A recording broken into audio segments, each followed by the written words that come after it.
How you guys doing today? It's Anthony Gangi. Welcome to another episode of Tier Talk. Guys, great question came my way. Question states, bear with me because I was looking at something else. What do you do as a supervisor to teach your younger officers to not be so naive or immature? How can you teach someone very green in corrections that our job is to keep inmates and officers alive, not necessarily help people? And we can't always choose to see the best in people in our line of work. How can you teach someone that there is a fine line between humanity and corrections? Does that make sense? This question is a very honest and brutal question that got my attention immediately. I'm going to have William Young and Gary York on. We're going to break this down. We're hoping that this video will be provided to the officer in need so they can understand that there is a balance, because the last thing we want to happen is, be taken advantage of, because we're kind of running our ship based on sympathy as opposed to empathy. And there is a balance there, which I'm sure we'll cross into. I just want to tell you, I got 3 sponsors, guys. American Military University. If you haven't, please check it out. It's a great online school. If you're looking to seek higher education, American Military University not only supports myself on Tier Talk, but also what we do in corrections. We also have Guardian RFID, from inmate tracking and cell checks to cloud-based business and artificial intelligence. Guardian RFID digitally transforms jails, prisons, and juvenile detention facilities of every size. Visit guardianrfid.com for more information. And we have the WRAP as well, W-R-A-P. If you guys are unfamiliar with the WRAP, there'll be a link for a video of that in my description. But controlling combative subjects quickly and in an upright position so they can breathe has never been more important. Departments such as Washington, DOC, LA County, San Diego County, and hundreds of other facilities across the U.S. trust and believe in the WRAP restraint. Go to saferestraints.com for contact information and mention Tier Talk to receive instructor training at no cost. Lower liability for your facility and your personnel with the WRAP. Give the WRAP a call today, 800-WRAP-911.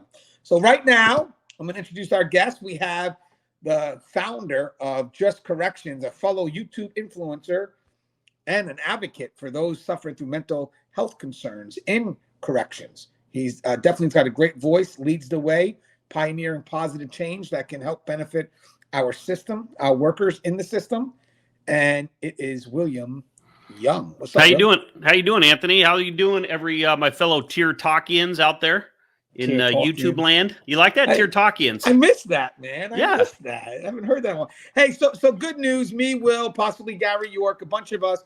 We may be involved in a very big way in a conference in Wisconsin. I'll let you guys know more as we get closer, but I believe the dates are sometime in the beginning of October. We're going to be doing panel discussions, kind of meet the people on the first day of the panel. And then the second day, we're going to have breakout sessions where we're all going to individually teach what we feel is our area of expertise, mental health, maybe manipulation, investigative techniques, stress, complacency, working with civilians. I mean, it's going to be a great seminar, and it's a special event. It's the 40th conference. So I'm doing I'm teaching new boots how to tie their boots. That's what my breakout session is? Is that right? That's a 4-hour class. That's a 4-hour class for corrections. That's right. 4-hour class. Hey, Will, you mind? I know it's been a while. You mind updating? I know you got the 2 books out. You mind updating our audience here? What you got going on? Yeah, I got, like you mentioned before, I got the YouTube channel, Just Corrections. I've published a couple of books, both dealing with the mental health aspect of corrections and how this job affects us outside in our interactions with our friends, families. One is called When Home Becomes a Housing Unit. The other is The Nothing That Never Happens. They're both available on Amazon. Yeah, that's where they're at. And they're good read, guys. I got them both. Actually, I'm looking at The Nothing That Never Happened right now. Let me get it here so Will knows I'm not lying. Okay, ready? Okay, That's your book, Will. Oh, and it's upside. Yeah, there you go. Yeah. Look at I carry it just in my a holster instead of I move my glove pouch and I just boom.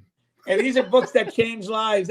And guys, another good thing is we've been working together for many years now. I believe now, and it's good to see what we're doing growing, being well received, and it's good when we got this question today. Not only for people to come up, supervisors now asking us these questions to help, but to know that, Will Young, and let me just bring in Gary York, will jump in and do our best to help, this person in need, because again, it really is about creating a good message. And this person believes in their employee, but wants to make sure that, they provide different perspectives. So I think it's an honor to be asked, and just having you guys on, appreciate it. And Gary, it's been a while, man. You're writing books, starring in movies. I don't know, man. What's going on with you, Gary? Well, I've been doing my YouTube channel. I try to get one or two out there on True Prison Stories on YouTube. I know I get one a week. I sometimes sneak in another one. Working on a book with a traditional publisher called Working from the Inside Out. Again, more true stories of what happens behind the prison walls, but new stories, some new material that I was asked to do by a traditional publisher. And I'm also out there teaching at some classes at ROTC. I just recently went up to Gainesville, Florida area, talked to criminal justice classes and ROTC classes. I just love doing that. I love seeing these high school and college students in ROTC and the criminal justice system, which is funny because you're talking to me a minute ago on the phone. You said Will's going to be on the show and come on with us. And we're going to talk about young officers, young brand new officers. And here's all these criminal justice students I'm talking to that are young and fresh and eager to go. And I said, wow. And this is kind of a good topic to discuss tonight. I thank you both for asking me to be on here with you guys tonight. It's an important topic because I'll stop after this, but new guys and new girls, if you're not careful, you could fall into that trap, right? Right. And guys, on another side note, I've been doing some writing for the AJA. So they're going to be publishing another one of my articles in March. And then also what I'm going to do is I'm going to write another one, but I'm going to work with people too. So maybe I'll work with Connie because Connie's was going to come on the show, but she had something else she had to do. So we'll catch her on Thursday, but maybe Gary or Will, and we could partner up on some articles. And that's really a good venue for us. So maybe actually me and Will could work on one with mental health and just kind of bang it out together. And the landscape for these articles are anywhere from 1,500 to 3,500 3,500 words. That's like a chapter of a book, but it's a good way to get a message out. So I think this would be pretty cool. Maybe I'll talk to Will next week. We can work on hours, and that could be for the next quarterly. Again, so I read the question, guys. So I want to start off with this real quick, and we just did a topic on this, so I'll just kind of lead into the dialogue, and I'll let Will go first, Gary go second, then I'll kind of come in on the end as we have it. But so, I want to make sure people know that we working in corrections, it's not that we're inhumane. It's not that we don't see people as people. It's just that we have to be very careful because there's a line that we have to remain on. It's a line that we walk that's very thin. And having said that, it's okay to be empathetic. We talked about this before. It's okay for me to understand where someone's coming from, but I can't get so caught up in the emotion and become sympathetic to where my decisions are being made based on my emotions as opposed to logic. And one of the things in my manipulation book, which kind of crosses into the question here, is that sympathy is a tool. Yeah, there it is on the market, guys. Link in the description. But if an inmate can connect with you on a personal level, there's a good chance that they also can draw sympathy from you. Like I don't see you as an inmate. I see you as another father going through a concern, or I see you as a son, whatever it is that builds that connection. And with that said, that can blind you from making a decision within your prescribed role as an officer or a professional staff member. It kind of puts you into this other perspective of okay, you know what? We're both fathers, and what would a father do for another father? Well, it's not what we're about. You never want to be pulled out of your prescribed role. But Will, I thought we could explore that first. What's your thoughts on being pulled out of your prescribed role, the sympathy side? I mean, are we human in this profession? Well, yeah, we're in the people business, and the wording of the question that you mentioned before, remind people that we're not there to help people.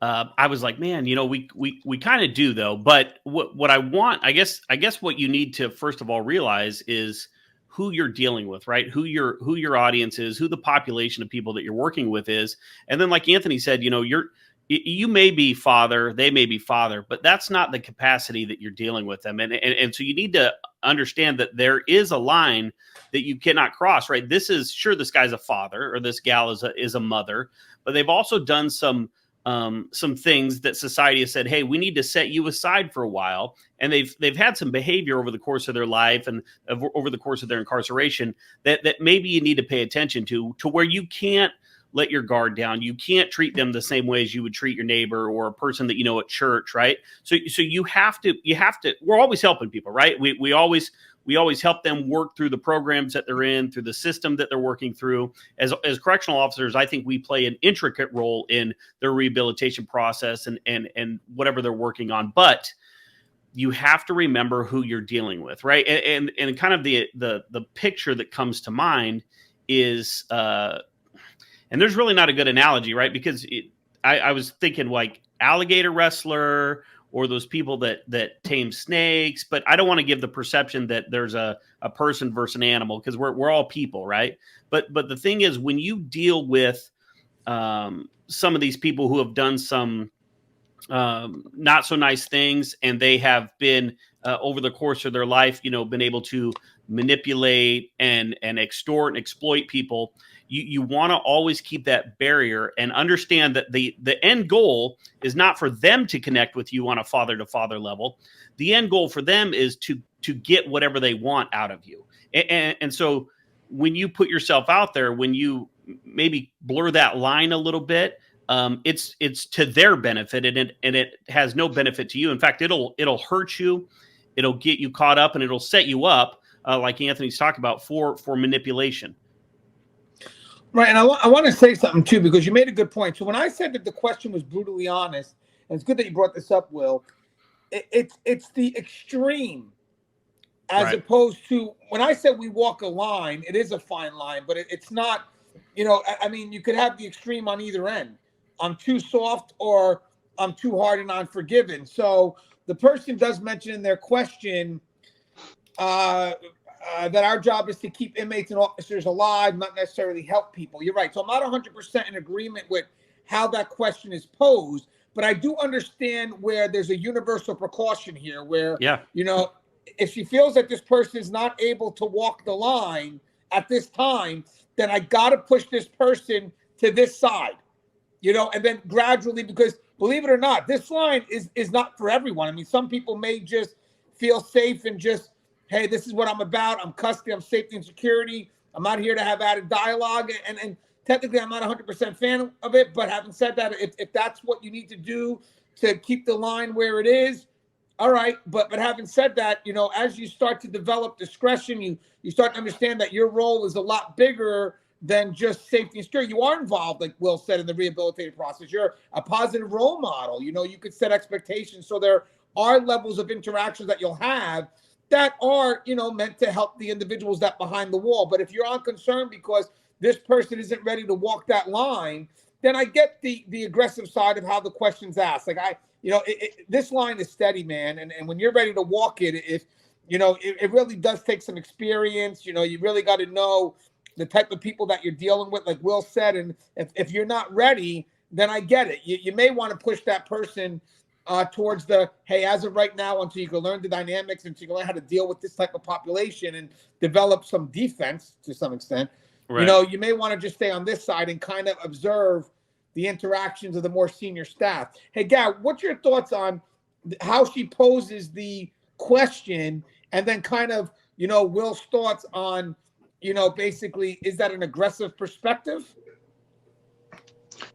I always like to tell anybody that asks me that question, don't get taken advantage of, especially brand new officers. They are the target of the inmates. And I don't know how else to say it, because you're brand new, you're going to be tested. They want to see if you have sympathy for them. They want to see if you'll listen to their problems. Now, listen, as Will said, we want you to be safe and secure. We want you to do your time and go home. We want the inmate to hopefully never come back again and change their life. But you cannot tie yourself up with the worries of an inmate when it comes to worried about, I sympathize with this inmate. I have a son his age. I'm a father like he is. And then spend all your time trying to help this inmate out, because in the end, you're going to get bit. You're going to get bit in the end, because unfortunately in our business, inmates in the end want something out of what they're doing when they're trying to talk to you, manipulate you, or whatever. And you need to be in charge, and you need to treat all inmates the same. If an inmate looks like they need some mental health help, you're not the one. You report that. You try to get them some mental health treatment. If they need medical treatment, of course, you do that. We have agencies within the agency to help these inmates with drug counseling, with mental health counseling. We are the caretakers of the inmates. You, as a young officer, need to remember to show that you're in charge. I don't like a RoboCop or someone who is too forceful, and I sure don't like a weak officer who is giving in to every request the inmates make and running to their aid. I've seen it done before, and guess what? When those officers run to the aid of every single inmate that needs something, they get caught up with this one inmate, and who knows what's going on with the rest of the inmates in the dorm. They say, oh, that officer, he's always trying to help that inmate with his problems. You can do what you want. You can run amok. Just trying to give some examples of what happens when you spend too much time being a father or a mother to these inmates. You are a correctional officer. Get your shell on and be fair and firm, but do your job. You're not there to be their mother, their father, their counselor. And yes, there are times when we are a counselor. I understand that. We are in the rehabilitative area. We're right there with them every day. So we have to perform our duties in a manner that they see is honest, and we're not going to be taken advantage of. We're not going to be manipulated. We're not going to be corrupt. And in the end, they're going to look up to you as an officer more than they would the guy or the girl who keeps running to aid them in every little situation.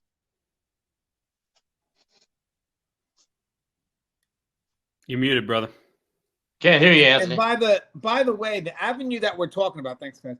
The avenue that we're talking about does take time. It's not something that, you go in and, okay, I'm going to go ahead and take these roles and be helpful to the population. It's like, no, you haven't even learned the basis of what your job's about. I mean, right. Technically, you have to have that foundation of safety and security, build that mindset first, and then ultimately, you could kind of understand the dynamics, see senior officers, how they model themselves, and then you could build from that. But I wouldn't enter this world and go straight to that.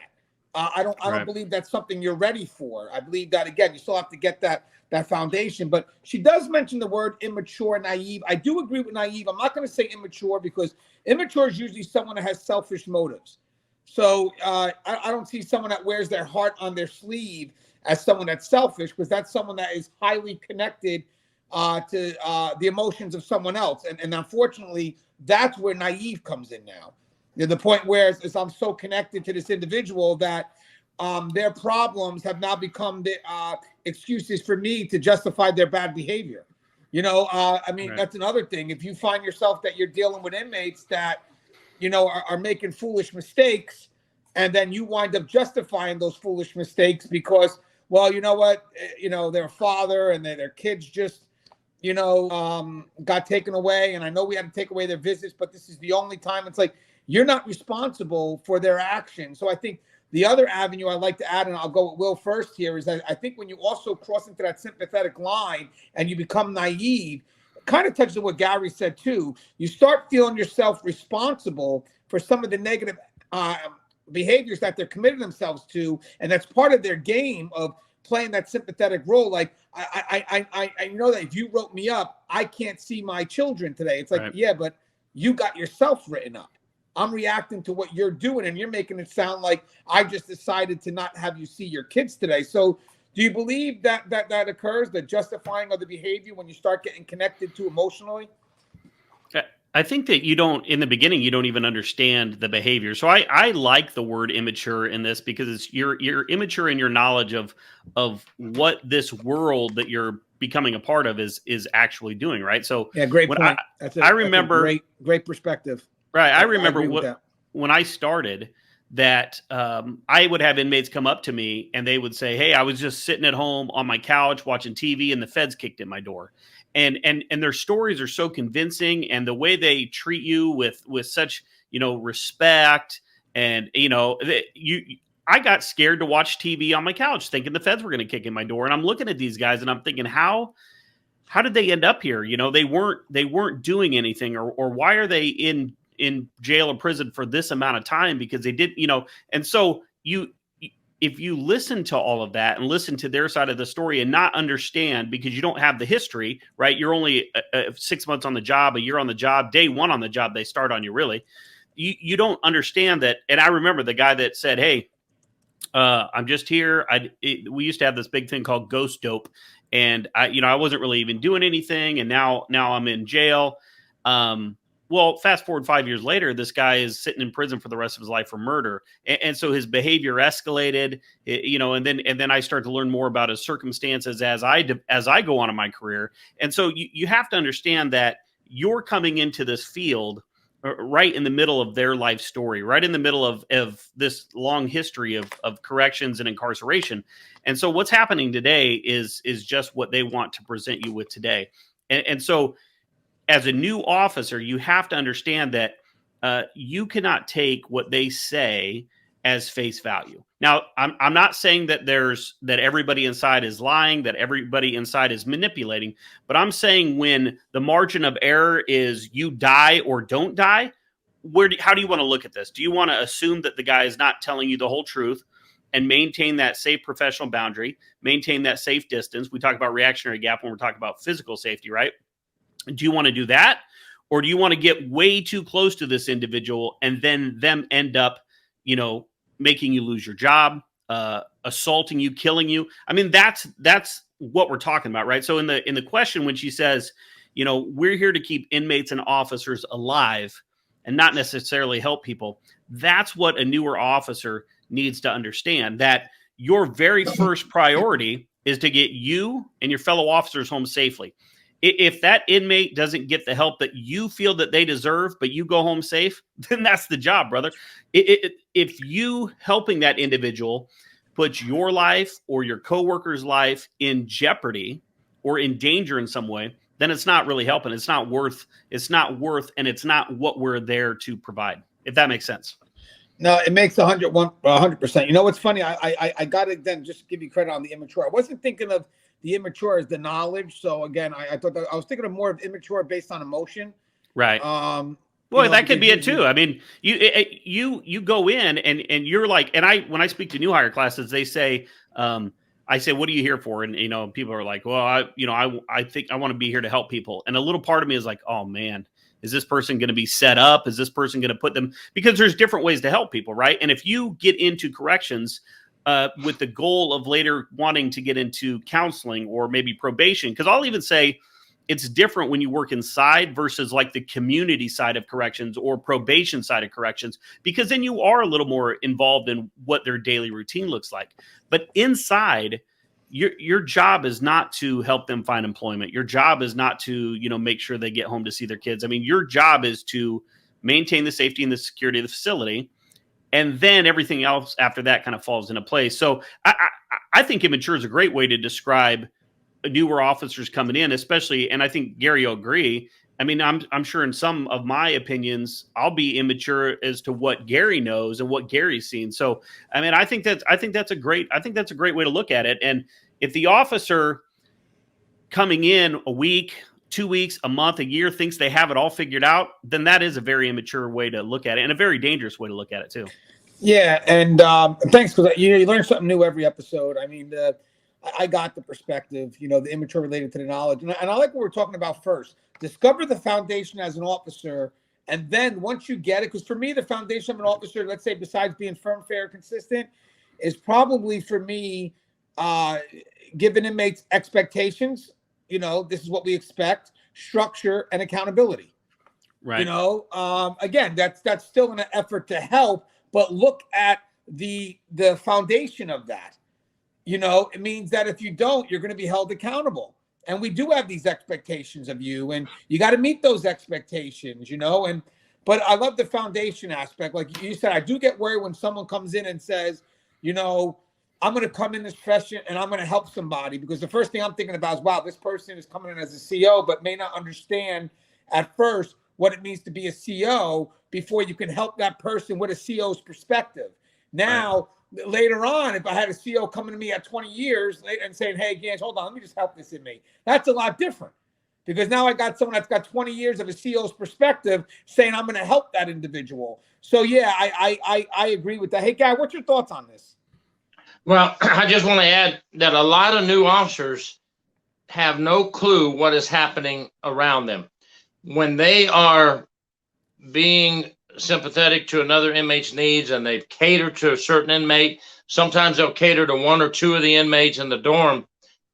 Every single inmate knows what's going on. They're watching you, whether you think they're watching you or not. So they are seeing you cater to these other two inmates. So two or three things can happen then.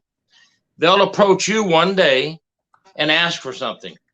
And that particular day, you're going to be the officer you need to be and say, no, I can't give that to you. Well, I've been watching you with this inmate and this inmate, and it seems like every time they have a problem, you're right there helping them and getting them what they need.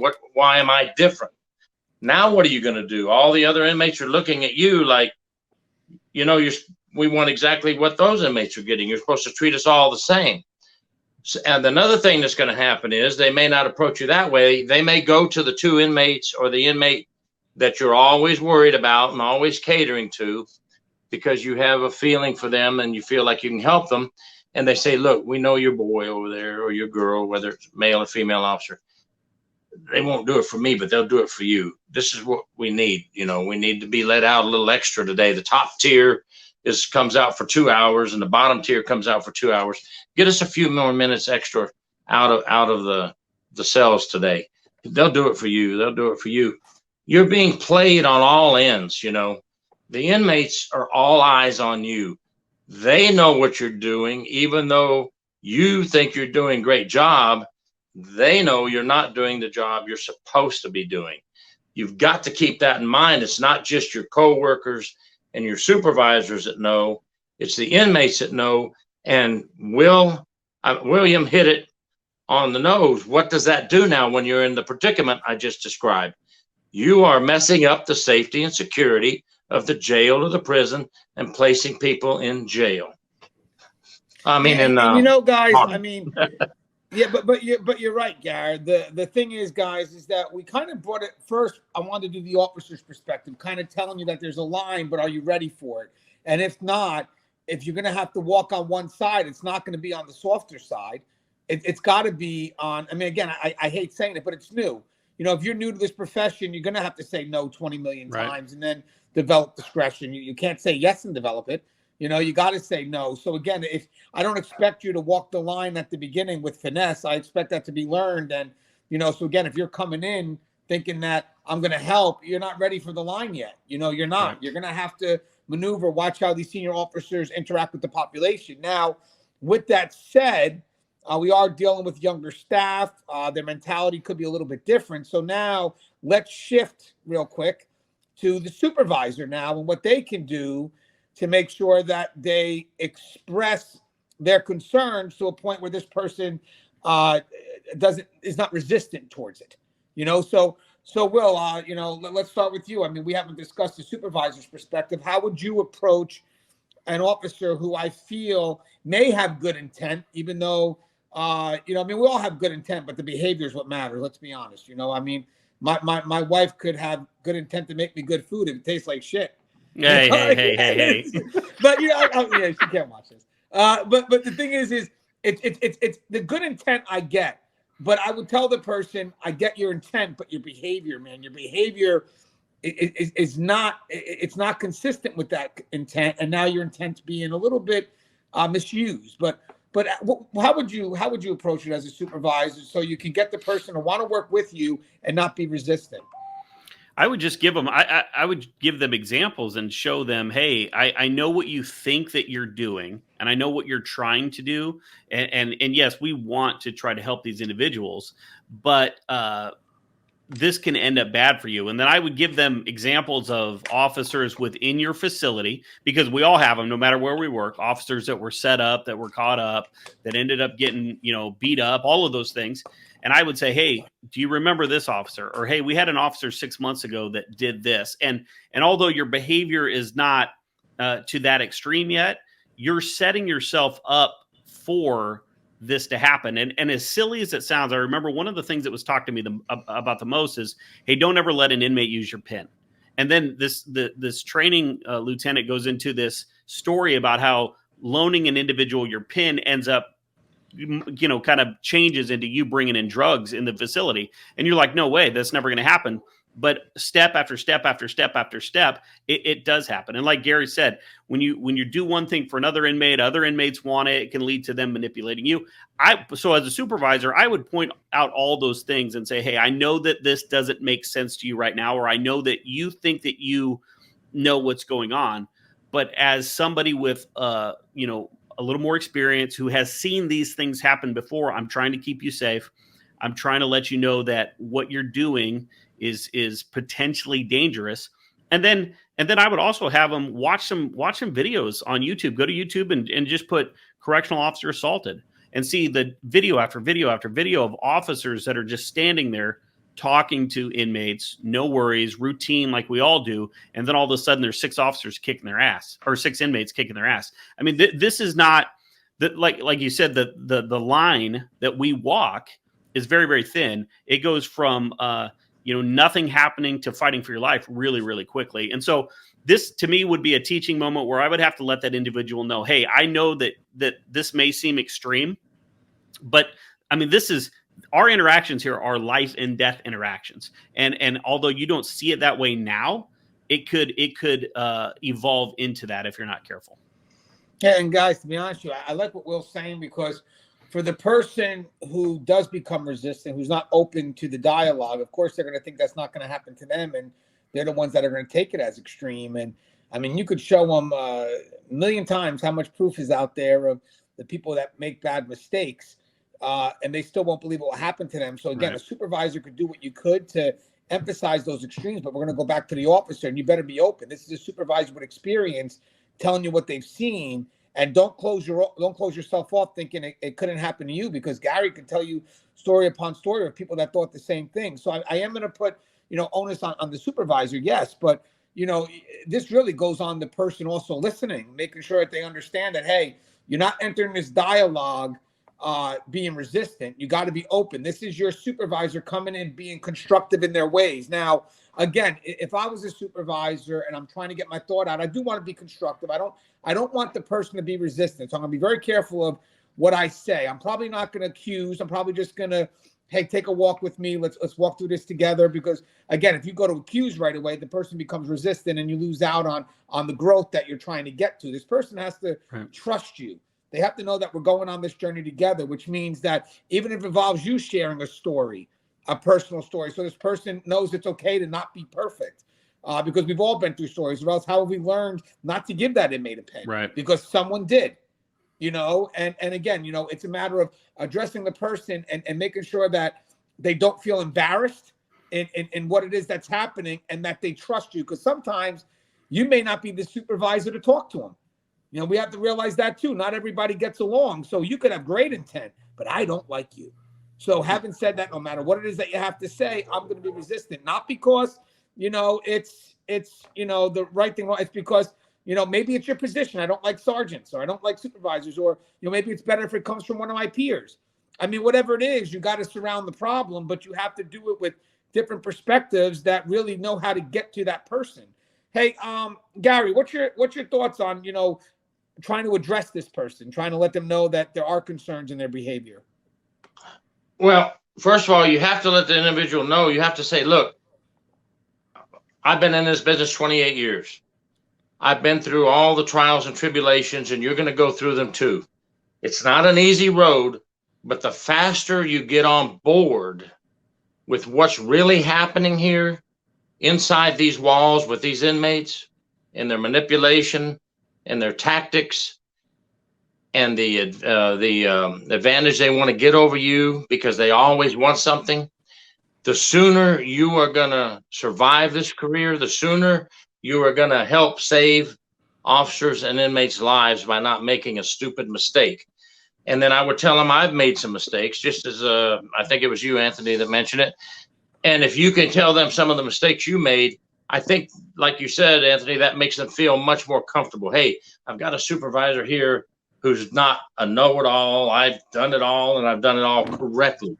Because I haven't seen any of those people in corrections. We've all made mistakes. And I think that's the way we should present it, that we're all human, we all make mistakes. But the sooner you get on board, the better. Now, here in Florida, we have what we call the Florida Department of Law Enforcement. Quarterly, they put out a newsletter of officers who have lost their certifications for life, or they were terminated for lying or bringing something into inmates. And we've always referred people to that. We've even made copies sometime of copies of the quarterly newsletter. Each scenario's in there with the officer's real name, what they did, what they gave the inmate, what they brought in for the inmate, they had sex with the inmate, or whatever. And I think if we can give them something tangible to see what happens to a lot of officers who fall in the traps, and like Will said, if we can give them something to hear from an actual officer of when they got attacked and beaten up by an inmate, and you as a supervisor are being honest with them, as I stated at the beginning, I think that's the best we can do to show them our sincerity and that we're really trying to get you on the right track for your survival. We are looking out for you. And then if you have to, find a mentor and assign them a mentor. And by the way, the availability of that now with social media, Facebook page, I mean, you can actually interact with a CO almost anywhere now. Before, we were very hidden. I want to say something before we close, too, is I want to make sure people get this from the dialogue. A good reason to enter this profession is to help people. I agree with that. I'm not against it.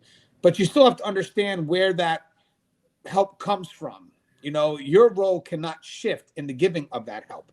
So therefore you could stay in your prescribed role and be very effective as an officer in helping someone. Now, someone goes, well, police officers, they help it. Yeah, but they're not, most of the people they deal with don't look to manipulate and control their behavior. I mean, for us, that's always a concern. We're dealing with people that are professional con artists, and our effort to help can supersede, if we're not cautious enough, logic, to the point where we're not helping out anybody.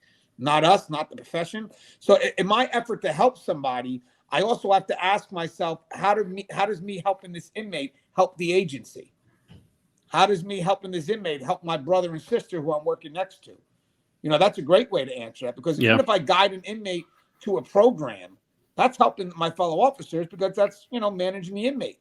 Maybe helping the inmate deal with something from the business office. Same thing. We make errors, business office make errors. But again, it's within your prescribed role, and there's guidance and direction.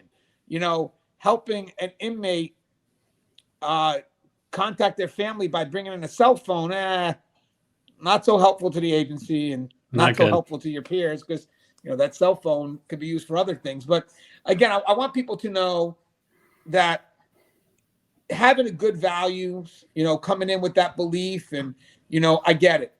But you got to have good, firm feet. You got to know that this is who I'm at first. This is when I help people in this profession. I'm not helping people as Anthony Gangi. I'm helping people as an administrative position, or as a corporal, as an investigator, whatever that position is. That's the only time I'm going to tell you your position has to speak louder than who you are, because that's what's going to guide you within policy and procedure. If I go in and I'm going in as Anthony all day, Anthony's going to get fucking manipulated, because Anthony plays a lot of different roles, right? Anthony's a worker, yes, but Anthony's also a father, a son, a brother, a lot of roles inmates can mess with. But if I go in to find by position, I'm going in saying I'm an officer, then all my decisions are based in the root of being an officer, and therefore I can't go wrong because my role is defined. But again, I don't want people to stay away from good positive interaction, but you got to make sure you're ready for it, and make sure you're doing it with the right foundation. Hey, I'll start with Gary first with the closing thought, unless anybody wants to comment on what I just said. Will or Gary? I just think that sometimes by holding people accountable based on the rules and the policies of the facility, by making them work within the system that is set up, that's helping them too, right? Because when you deal with people who it's been a free for all their whole life, and they've wanted something, they've gone on they went and got it, they stole it, they did whatever. Sometimes teaching them that, hey, there is a procedure that has to take place. There are certain rules that we have to follow. Sometimes by doing that, that's actually helping them, because it's teaching them that, hey, when you get back out into society, there's shit you have to do a certain way. And so don't think by making a person wait a day to speak to the chaplain, or, hey, we got to get this person a emergency phone call through the right channels, that it's not going to help them, because it is helping them. I think somebody just snuck in my office there towards the back. Oh, watch out. I got little kids here too. They do that shit all the time. Hey, Gary, what's your thoughts on what Will said and what I said? And then we'll go to closing. Well, I just want to say, don't try to please the inmates. If you go in there with the attitude of, I want to please everybody, that's not going to work. You're not there to please people. You're there to enforce the rules. You are in charge of that dorm, that pod, not the inmates. It's okay to say no. Just say no when you have to. No is a great word, and it kind of ends the story without a whole bunch of conversation, because the more you have conversation with the inmates, the more it gets tangled web, I call it. And then they try to make you feel guilty. You don't feel guilty, and you know how to say no. And you don't be a pleaser, you be an officer, like Anthony said, and listen to your supervisors, listen to the senior officers that have been through it. You can come out just fine. Just remember what I said. Don't be a pleaser. Learn how to say no. 2 words of advice. Me and Russ had a dialogue the other day, and one of the things we were talking about was, how like people tell you to watch your unit or run your unit as if a supervisor is watching you all the time, or your mom and dad were there watching you. So as me and Russ had the dialogue, and we evolve. You discuss it, we evolve. But he said that's really not the right way, because technically It should be internal. Run a unit based on values and beliefs that actually matter, as opposed to worrying about what someone else expects, because they aren't watching you. And if that's what you're leaning on, then you're not going to do the right thing. And the other piece of advice I have is that, if you're thinking about the inmate when you're home, you're too involved. I don't care in what capacity. I'm sorry, guys, but you're too involved. If you're dealing with this inmate and you're worried about an issue that happened, unless it relates to your job, I'm not saying that, but for the most part, let's not, look for every caveat, but get the main point of my thought here. If you're thinking about the inmate in any area that's outside of your prescribed role, that's it, guys. You're too involved. Draw back. It's too much. And if it's too hard to do, tell your supervisor, do something, but this job may not be for you, because that's how it all starts. Hey, just for some plugins before we exit. Hey, Gary, what do you got on the market? What about your channel? Any last thoughts? True Prison Stories is my YouTube channel. I get one YouTube out a week. Sometimes I'll get 2 out. I also have The Toughest Job. It's all about correctional officers and a lot of the things the correctional officers do.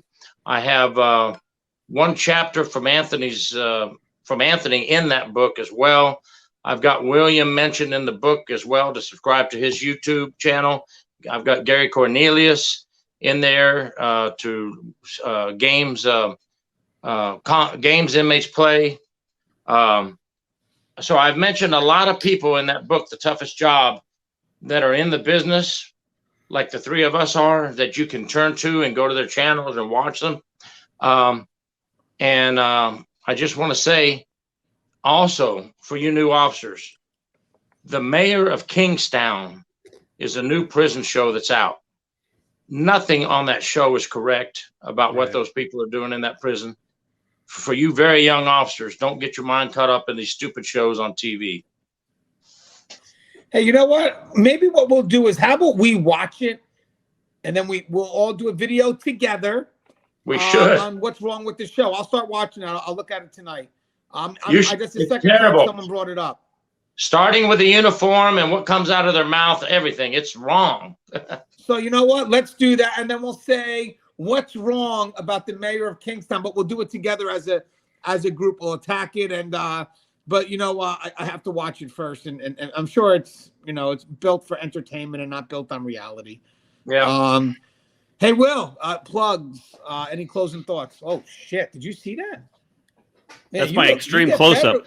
You get better looking as you get further away. Yeah, right. That's why I got all the lights off. No, listen. I think Gary's right. If you're looking for information about certain situations, and for whatever reason you're not getting it in your facility, that's where I recommend you start. Turn to other officers, turn to supervisors. If you're not getting it in your facility, go to YouTube and watch. There's a handful of channels out there of people giving really good information. There's also a lot of channels out there of people that worked in corrections for 2 weeks or 2 months, and then they tell you everything that they know about being a correctional officer. So just go and check it out, and then stick with the reliable sources, and you try to use little tidbits of advice that we put out there, because we've all been through it. We've all screwed up. We've all made our mistakes, and we've all learned from it. And that's what you need to do. So, just keep learning every day. You learn something new. Gary's been in the business a long time. Anthony, me. I mean, there's like 100 years of correctional experience on this video, but we're all still learning. There could be situations that we go to work tomorrow and we've never dealt with it before, and we have to learn how to navigate it. So just never assume that you got it all figured out, and keep learning, man. Keep growing. Yeah. And guys, as I said, I mean, my closing thoughts is, learn the job first. Learn what's expected within your prescribed role.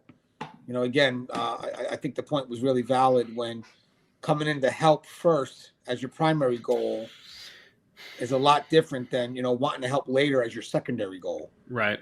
Learn the position first, and then everything you do will be defined by that position within the parameters of what's allowed, what's expected. As always, guys, the show is Tier Talk. If you haven't, please subscribe, interact, engage, comment, hit that bell. Bell's going to notify you every time I post a video. Stay safe.